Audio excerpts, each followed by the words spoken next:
बिस्मिल्लाहिर्रहमानिर्रहीम। अस्सलाम वालेकुम नाज़रीन, आप यूट्यूब चैनल देख रहे हैं। मैं सदाकत ज़मान हूँ।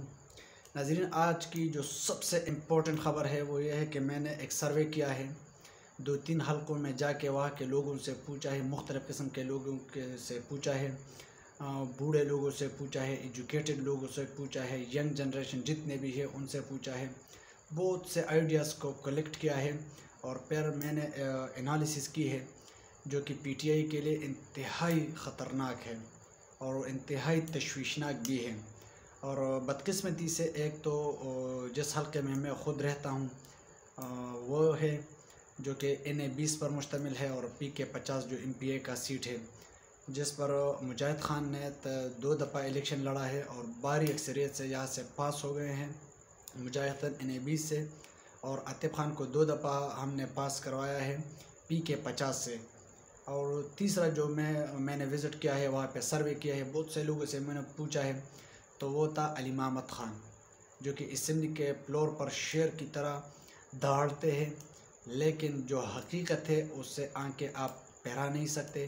क्योंकि मैंने ख़ुद ही जाके वहाँ पे बहुत से लोगों से, अगर मैं आपको बताऊँ तो मैंने तकरीबन 150-300 घरों के लोगों से पूछा है वहाँ के उनके हलके में, और पर्सनली मैंने पूछा है उनसे कि आपके सिचुएशन किस तरह है। तो आइंदा इलेक्शन में ये लोग नाकाम होंगे, ये मैं आपको एडवांस में बता रहा हूँ कि जितने भी मुक़्तदर हल्के हैं, जितने भी पीटीआई के सपोर्टर्स हैं, पीटीआई के वर्कर्स हैं, मेरा इनसे गुजारिश है कि आपका ये वाले जो हल्के हैं अगले इलेक्शन में बमुश्किल आप यहाँ से MPA की सीट निकालेंगे या MNA की सीट निकालेंगे, दोनों मुश्किल है। मेरे ख्याल से जितना मैंने सर्वे किया है, बहुत जगह पे सर्वे किया है, जो कि गढ़ होता है पीटीआई का, वहाँ पे भी गया हूँ, लेकिन जो कि पोजीशन सामने आया है, जितना मैंने एनालिसिस किया है, तो मैं इसलिए आपको बता रहा हूँ क्योंकि मैंने ख़ुद किया है और मैंने ख़ुद लोगों से पूछा है इसके बारे में। तो आइंदा इलेक्शन जब भी हो, अक्टूबर में हो, नवंबर में हो, अगले साल हो, तो मुझे नहीं लगता कि यहाँ से पीटीआई एक सीट भी निकालेगी। अली मोहम्मद ख़ान जिनका क्रेडिट बहुत है असेंबली के फ्लोर पर और लोग उनको पसंद भी करते हैं, लेकिन उनका जो अपना हल्का है वहाँ के लोग उनको पता नहीं किस बात से उनसे नाराज़गी है। काम भी छोटे मोटे बहुत काम किए हैं, ट्रांसफार्मर्स जितने भी लगाए हैं वो मैंने देखे हैं, रोड्स बनाए हैं थोड़े बहुत वो मैंने देखे हैं, सोलर सिस्टम्स कराए हैं अपने मस्जिदों के लिए वो भी मैंने देखे हैं।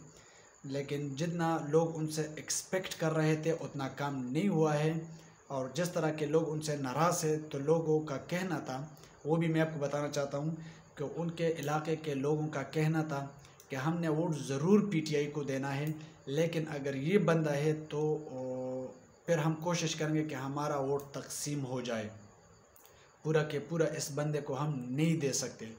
इसी तरह बिल्कुल MNA मुजाहिद खान की हालत तो बिल्कुल पतली है, बल्कि इंतहाई तशवीशनाक है। इस हद तक तशवीशनाक है कि इस आइंदा इलेक्शन में इनको ज़्यादा से ज़्यादा अगर वोट पड़ेंगे ना, तो बमुश्किल 30,000 वोट पड़ जाएंगे, जो वो भी खालिस तौर पर इमरान खान के होंगे। वो भी जितने भी वोट पड़ेंगे इमरान खान के लिए पड़ेंगे, लेकिन उनके जो शख्सी वोट है और उनके जो इलाके के लोगों के साथ मिलना जुलना है, तो सारे लोगों का कहना है कि हर किसी के गम में शरीक होते हैं, शादी में शरीक होते हैं, लेकिन इससे काम नहीं चलता। अब लोग अवेयर हो चुके हैं और आपके लीडर इमरान खान ने उन लोगों को अवेयर किया हुआ है। तो जनाब, आपने पहले से ये प्लान तैयार करना था कि मैंने अपने इलाके के लोगों को किस तरह टाइम देना है, कौन सा काम करना है, कौन सा काम नहीं करना है। तो आपने जो छोटे मोटे काम है वो भी मुझे पता है, अगर किसी ने पूछा तो मैं उनको डिटेल्स भी फराहम कर सकता हूँ, लेकिन जो काम किए हैं उन पे लोग राज़ी नहीं है। आतिफ खान के मुकाबले में मुजाहिद खान का जो पोजीशन है इस वक्त इंतहाई तशवीशनाक है। दूसरी तरफ अगर आप आतिफ खान को देख लें तो तकरीबन वो 50-50 है। बहुत से लोग उनको पसंद भी करते हैं, लेकिन बहुत से लोग ऐसे भी हैं कि उनको पसंद नहीं करते। वो इसलिए कि ये 2 दफ़ा इन्होंने यहाँ से इलेक्शन लड़ा है, 2 दफ़ा जीता है, लेकिन जो इलाके के लोगों के साथ इन्वॉल्वमेंट है वो बहुत ज़्यादा कम है। 2-3 उनके जो ऑर्गेनाइजेशंस है उनके साथ वो मिलते हैं, लेकिन बाकी किसी के पास ये नहीं गया है। जो हुजरे पे लोग जाते हैं उनके काम के सिलसिले में या वैसे मुलाकात के सिलसिले में, तब भी ये उनको नहीं मिलता। तो जो आतिफ खान के हालत है वो 2013 से 2018 तक वो इंतहाई ब्रिलियंट था, एक्सेलेंट था। हर किसी ने उसको पसंद किया था और दोबारा वोट भी दिया था। लेकिन मुझे नहीं लगता कि आइंदा इलेक्शन में उनको वोट पड़ेंगे। तो गुजारिश है, इमरान खान से भी गुजारिश है, उनके पार्टी के वर्कर्स और जितने भी उनके लीडरशिप है उनसे गुजारिश है कि भाईजान आपने इन हलकों को की तरफ देखना है। अगर आपने आइंदा इलेक्शन में जीतना है, तो इन हलकों पे तवज्जो दे। अगर आपने वैसे ही रखना है उनको, तो ये लोग भी राजा रियाज और नूर आलम खान की तरह लोग इनको वोट नहीं देंगे। अच्छा, जो आज प्राइम मिनिस्टर शहबाज शरीफ साहब ने एक लेटर भेजा था सदर डॉक्टर आरिफ अलवी को कि जनाब आप जो पंजाब के गवर्नर है उमर सरफराज चीमा साहब, उनको हटा दें। तो सदर साहब ने उनको कहा कि ये जो आइन है ये मेरा इख्तियार है और मैं इसको ऐसे इस्तेमाल नहीं कर सकता, क्योंकि अगर आप किसी बंदे के ख़िलाफ़ कार्रवाई करेंगे तो उस बंदे पर कोई इल्ज़ाम होना चाहिए। तो उन्होंने कैटेगोरिकली कहा कि गवर्नर पंजाब को बरतरफ नहीं किया जा सकता, और उन्होंने जो रीज़न बताया है वो भी वैलिड है, कॉन्स्टिट्यूशनल है, डिप्लोमेटिक है। उन्होंने बताया है कि इन पर ना तो कवायद की जो खिलाफ वर्जी है वो भी किसी भी किस्म का केस मौजूद नहीं है, न ही किसी अदालत से सज़ा याफ्ता है, और न आईनी पाकिस्तान के बरखिलाफ़ किसी इक़दाम का इल्ज़ाम है उन पर। तो मैं किस बेरते पर उनको अपने ओहदे से हटा सकता हूँ। तो उन्होंने प्राइम मिनिस्टर शहबाज शरीफ की जो इस्तदा थी उनको रिजेक्ट कर दिया है। दूसरी तरफ आज जो असम्बली बनी हुई है, जो कि मेरे ख्याल से ये इनकम्प्लीट असम्बली है, जो नेशनल असम्बली है, जितने भी कमेटीज़ है, फाइनेंस कमेटीज़ है उनका, कश्मीर कमेटी है, दूसरा जो कमेटी स्टैंडिंग कमेटी है, सारे के सारे जिनके जो सरबराहान है वो मौजूद ही नहीं है। तो जो पॉलिटिकल प्रोसेस है, जो कॉन्स्टिट्यूशनल प्रोसेस है, वो रुका हुआ है। सिर्फ एक जो बड़ी पार्टी है वो मौजूद ही नहीं है, अपोजिशन मौजूद है ही नहीं सिरे से। तो जो असम्बली के हालात होते हैं आइन की रूह से, वो नामुकम्मल था। लेकिन फिर भी उन्होंने सदर ने इजलास बुलाया था आज शाम 4 बजे, और उनमें से कुछ स्पीचेस हुए। तो ख्वाजा आसिफ साहब ने कुछ बातें की है जो कि ठीक भी है और गलत भी है। ठीक किस तरह है वो भी मैं आपको बताना चाहता हूँ, और गलत किस तरह है वो भी मैं आपको एक्सप्लेन करूँगा इस वीडियो में। तो ख्वाजा आसिफ साहब ने कहा कि आज रियासत पाकिस्तान रियासत मदीना की शक्ल में नहीं है बल्कि कोफे की शक्ल में है। तो उन्होंने अपनी एनालिसिस की होगी, वो एक बड़े पार्टी के लीडर है, उन्होंने इस तरह की बात सूट करती है उन लोगों के साथ कि वो इस तरह की बातें करें। लेकिन उन्होंने कहा कि इमरान खान हवाला देते हैं मीर जाफ़र और मीर सादिक का, ये ख़ुद सबसे बड़ा मीर जाफ़र और मीर सादिक है। तीसरा उन्होंने एक ज़बरदस्त जुमला बोला है, और ये है कि हमने भी फ़ौजी मुदाखलत का साथ दिया है। 2-3 दफ़ा हमने इख्तिलाफ भी किया है, लेकिन एक दफ़ा साथ दिया है, और मैं अपनी बात को तरदीद नहीं करता बल्कि अपनी बात की तस्दीक करता हूँ। जितना भी मुझ पे क्रिटिसिज्म हो रहा है कि मैंने आर्मी के ख़िलाफ़ बात की है, बिल्कुल की है, असम्बली के फ्लोर पे कह रहा हूँ कि मैंने की है। तो उन्होंने तस्दीक की अपनी बात की कि मैं आर्मी के ख़िलाफ़ बोलता रहा हूँ। लेकिन जो सबसे इम्पोर्टेंट बात है वो मेरे ख़्याल से वो ये है कि आपने फौजी आमिर की हिमायत की क्यों की? क्योंकि वो आपके फ़ायदे में था, आप उनके बेनिफिशरीज थे। जब भी आपको फ़ायदा होता है, ख्वाह वो चीफ जस्टिस से हो, ख्वाह वो इस्लामाबाद हाई कोर्ट से हो, लाहौर हाई कोर्ट से हो, जितने भी अदालतें, जितने भी पाकिस्तान के जो पाक फ़ौज है, अजीम फ़ौज है, उनके साथ है।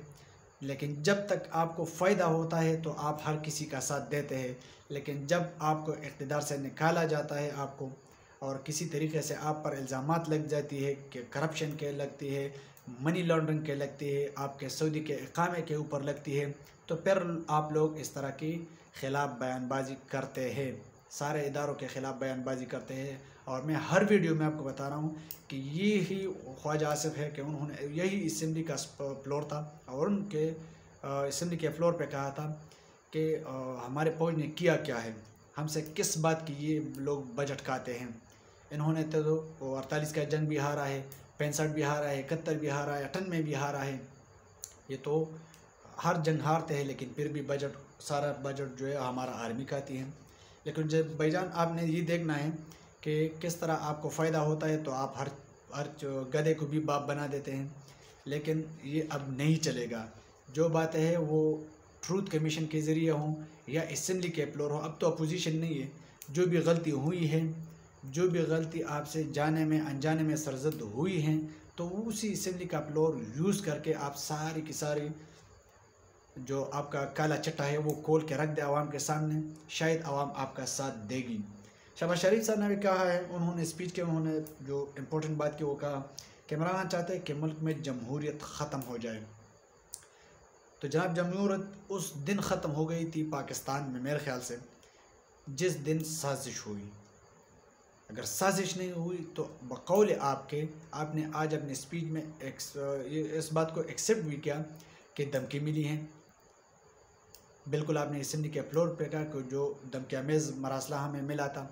तो जनाब अगर किसी दूसरा मुल्क आपको धमकी देता है तो आप उस हुकूमत को आपको सपोर्ट करना चाहिए था, ना कि आपने उस इलेक्टेड हुकूमत के ख़िलाफ़ अदम एतमाद लाते, क्योंकि आपने उसी बैरूनी साजिश का दिफा किया, उसके साथ खड़े हो गए और मुल्क में एक इलेक्टेड हुकूमत, एक इलेक्टोरल प्रोसेस चल रहा था, एक अच्छा सिस्टम चल रहा था, मोमेंटम बन रहा था और आपने उस सारे मोमेंटम पे पानी फेर दिया।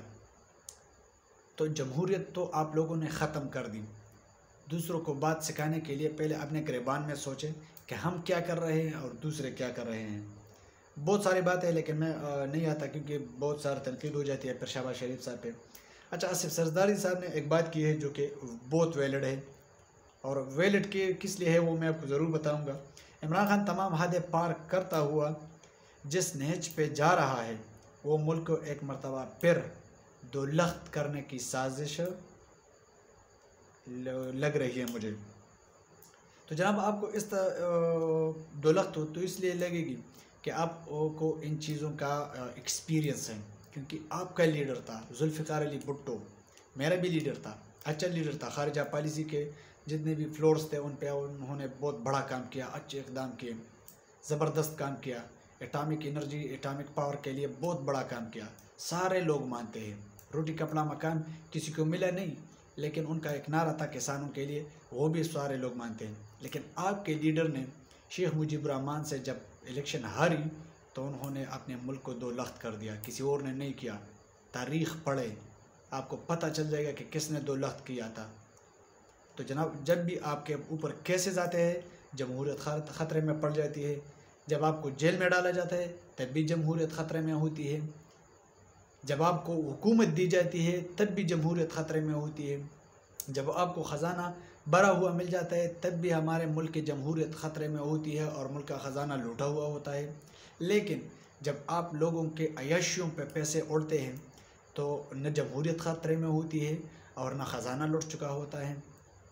मैं एक फैक्ट्स आपको बता रहा हूँ कि पर डे जो वज़ीर-ए-आज़म हाउस के जो खाने पीने के ख़र्चे हैं मुबैना तौर पर 30 लाख रुपए पर खाना डिनर का ये ख़र्च आता है।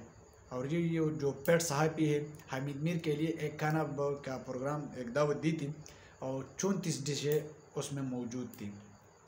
तो ये किस बात की खुशी आप लोग मना रहे हैं और कौन सी पैसे जो आप लोग इस तरह दूसरे पे निछावर कर रहे हैं और दूसरे पे उड़ा रहे हैं, यही वो आवाम के पैसे हैं। मैं इमरान खान को सपोर्ट नहीं कर रहा हूँ, लेकिन अगर आवाम को इस बात का पता है और वो आगाह है इस बात से कि यही वज़ीर-ए-आज़म था इमरान खान, हमारे मुल्क का वज़ीर-ए-आज़म था, हमारे पैसों का और हमारे टैक्स के पैसों का इतना कदर था उनके पास कि वो सहाफ़ियों को भी एक कप चाय नहीं पिलाता था।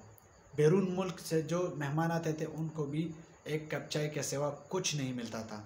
और आप लोग एक मामूली सा सहाफ़ी जो कि मेरे पाक फौज अजीम फौज के ख़िलाफ़ बातें करता है, ट्रेंड्स चलाता है, उनको आप खाने पे बुलाकर इस तरह की दावतें देते हैं तो ये किसी भी सूरत काबिल कबूल नहीं। और मैं एक दूसरा सर्वे कर रहा हूँ, जितने भी केसेस हैं मैंने पहले भी व्लॉग बनाए हैं, आइंदा भी कोशिश करूँगा एक दूसरा व्लॉग बना रहा हूँ, उस पर काम जारी है।